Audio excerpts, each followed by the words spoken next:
Well, welcome inside the SNY Broadcast Center. I'm Justin Horowitz, joined by my In the Sulky guest, one half of the brother duo that owns Sebastian K, Michael Knutsson, fresh off the plane from Europe. Welcome back to the Meadowlands. Thank you very much, and thank you for having me. Very nice to have you here. Now, we know that Sebastian K makes his highly anticipated 2015 debut tomorrow night at Pocono in the same race that he set the world record in last year. But before we talk about that, let's talk about last year in general. He came out blazing, won the Cutler, was taking everybody by storm. Were you expecting him to take to American racing so quickly last year? Except for 149, yes, we did. We firmly believed in him, and we actually brought him over because we had a chance to break the world record and to meet up with the best US trotters.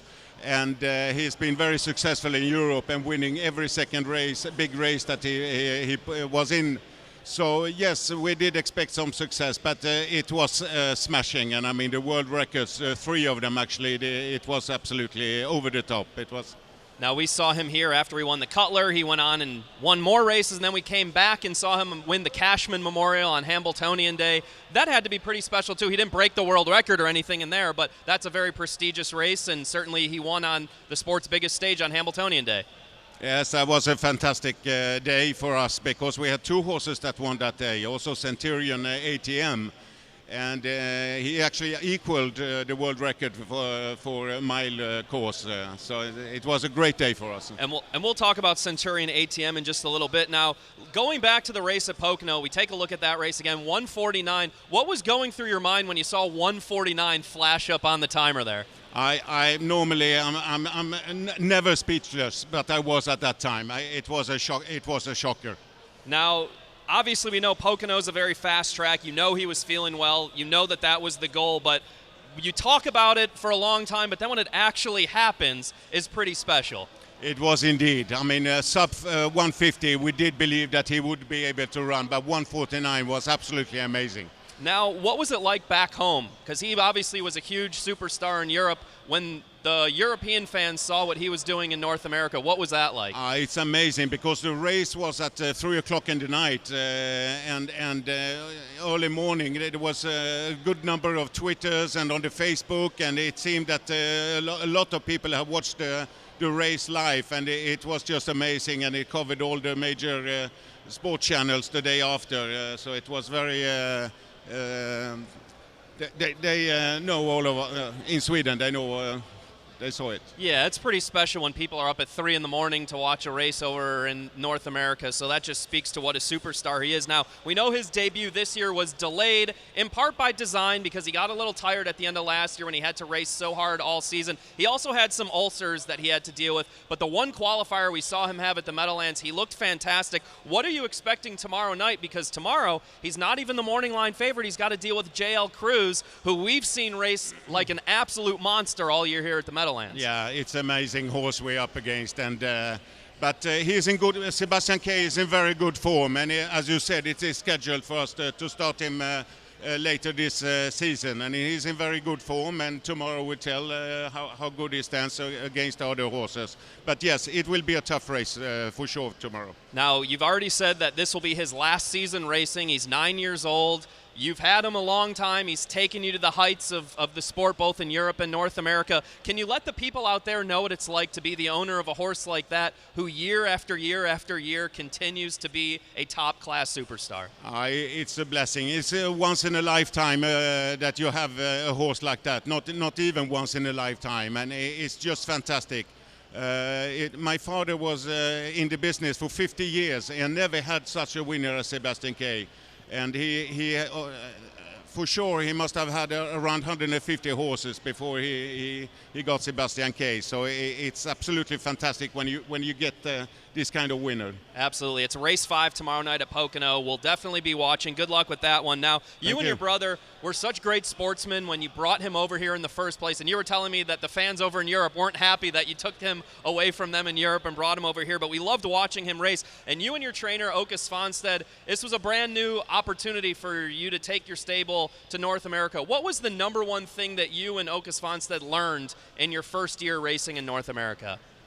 It's a bit different because in Europe you don't start with the horses that early. I mean, here you start racing them very hard already at the age of 2 and try to peak them already at the age of 3 and then go to breeding. In Europe we tend to get started at the age of 3 and then to try to peak them when they're 4, 5 or 6 years old. So it's quite different. Now, so many other Swedish owners that we have in the game, they buy horses and they send them to American-based trainers here in North America. Was there ever any thought for you guys to have horses with American trainers, not just with Åke Svanstedt? We never know what will happen. Right for now, we've been working with Åke for many years. It's been very successful, and we have several horses with him. And so we don't know how the future will be, of course. But we are very pleased to have Åke as a partner. Obviously, Sebastian K is the stable star for you right now, but as you mentioned, Centurion ATM, another very exciting prospect, and he's also in action tomorrow night at Pocono. What can we expect from him as he continues on the road to the Hambletonian, hopefully? That's hopefully the peak, Hambletonian. I mean, that's the setup. And tomorrow will be really interesting because that will show where he's at for the moment. But he feels good, and we have high hopes for him. Yeah, and this was him winning the Peter Houghton last year. Remember, he matched the world record, and that obviously is very exciting to have a horse win on Hambletonian Day, and you want him to come back a year after that and peak again on Hambletonian Day. It's only his third start of the season tomorrow night. How cranked up, how close is he to getting to peak form with the Hambletonian coming up on August 8th? We will match him. He will go a few races before that, and that will be, of course, the peak. What you just saw is also our partner. We don't own him 100%. We have Anders Ström, who is also a big horse owner in Sweden and also in the USA. So we share a Centurion with him.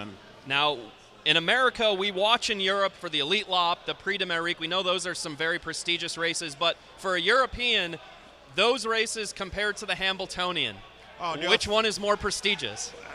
There are 3 top races in the world, and Hambletonian is one of them for sure. And Elite Loppet in Stockholm is just magic, and Prix d'Amérique also, of course. I think the 3 of them are the top 3 in the world, and it's good to have them in different countries also. Now, you were mentioning how in Europe older horses get more of the attention, the 2- and 3-year-olds don't, but obviously the Hambletonian's for 3-year-olds. So when you send horses to North America and you're a European owner, the Hambletonian, is that the one race that you want to win when you have horses in North America? Absolutely, Hambletonian is the top race to win. But normally we don't ship Swedish horses over here. We actually buy them on auctions here and trade them immediately. Right. Now, Sebastian K, Commander Crow, some European horses have come over here and done very well. And now, in return, we've sent you Nuncio, who's doing very well over in Sweden. Would you like to see more European horses compete in North America and vice versa, more North American horses go to Europe? Absolutely. We love it when American horses come to Sweden, and there's a lot of Swedish horse owner who brings the horse over here and buys horses and keep them here. And I actually watched Nuncio yesterday winning a big race in Sweden, and he was just awesome. He's been doing, I think, 3 starts, and he's a fantastic horse. To European fans, do you look at the American horses when they come over? Do they have an advantage?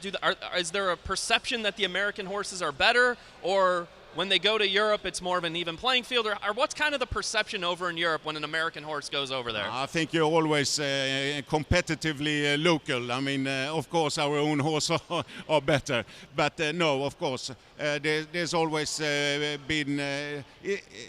we enjoy good horses, no matter where they come from. And the most American... I mean, the ones that have been sent over to Europe is the best horses, and they're doing very well in Swedish races and in Europe. Well, we're really looking forward to Sebastian K and Centurion ATM tomorrow night at Pocono. Hopefully we see them again on Hambletonian Day here at the Meadowlands. Thanks for spending some time with us today. Thank you very much, and I hope to see you on Hambletonian too. Absolutely. That's Michael Knutsson, the owner of Sebastian K. Coming up, Hollywood Hayden joins me. We tee up tonight's 12 race action at the Meadowlands.